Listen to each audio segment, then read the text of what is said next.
আসসালামু আলাইকুম। কাঁচির ইতিহাস ও ব্যবহার কিভাবে এলো আমাদের নিত্যদিনের এই সঙ্গী। কাঁচি ছাড়া আমাদের দৈনন্দিন জীবন যেন অচল। স্কুল কলেজের প্রজেক্ট থেকে শুরু করে দর্জির দোকান, পার্লার বা রান্নার সব জায়গায় এর ব্যবহার রয়েছে। এটি মূলত দুটি ধারালো ব্লেডের সমন্বয়ে তৈরি একটি যন্ত্র, যা বিপরীতমুখী চাপের মাধ্যমে যে কোনো জিনিস কাটে। কাঁচির ইতিহাস আবিষ্কার প্রায় 4000 বছর আগে প্রাচীন মেসোপটেমিয়ায় প্রথম কাঁচির ব্যবহার শুরু হয়। সেই সময় ব্রোঞ্জ দিয়ে তৈরি হাতলযুক্ত কাঁচি ব্যবহৃত হতো। পরবর্তীতে রোমান সাম্রাজ্যের সময় ধাতুর তৈরি আধুনিক কাঁচি তৈরি শুরু করে। 1761 সালে রবার্ট হিঞ্চক্লিফ ইংল্যান্ডের ঢালাই লোহার সাহায্যে প্রথম বাণিজ্যিকভাবে কাঁচি তৈরি করেন। কাঁচির প্রকারভেদ ও ব্যবহারের ওপর ভিত্তি করে কাঁচি বিভিন্ন ধরনের হয়ে থাকে।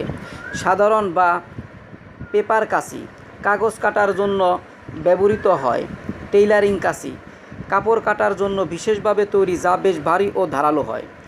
হেয়ার কাঁচি সেলুন বা পার্লারে চুল কাটার জন্য ব্যবহৃত হয়। কিচেন কাঁচি রান্নাঘরের মাছ বা সবজি কাটার জন্য। মেডিকেল কাঁচি সার্জারি বা ব্যান্ডেজ কাটার জন্য। বিভিন্ন ধরনের জীবাণুমুক্ত কাঁচি কাঁচি যেভাবে ভালো রাখবেন। কাঁচি দীর্ঘদিন ধারালো ও ব্যবহার উপযোগী রাখতে কিছু সতর্কতা মেনে চলা জরুরি।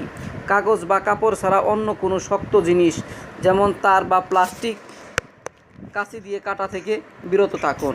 কাঁচি দিয়ে মরিচা ধরা রোধ করতে মাঝে মধ্যে ব্লেডে সামান্য তেল দিন। নিয়মিত কোনো ধারালো পাথরে ঘষে কাঁচির ধার ঠিক রাখুন। বাচ্চাদের নাগালের বাইরে নিরাপদ স্থানে রাখুন। শুধু একটি কাটার যন্ত্র নয়, এটি মানব সভ্যতার অগ্রগতির এবং সূক্ষ্ম কাজের একটি প্রতীক। প্রযুক্তির পরিবর্তনের সাথে এর ডিজাইনের পরিবর্তন এলেও এর প্রয়োজনীয়তা আজও অপরিসীম।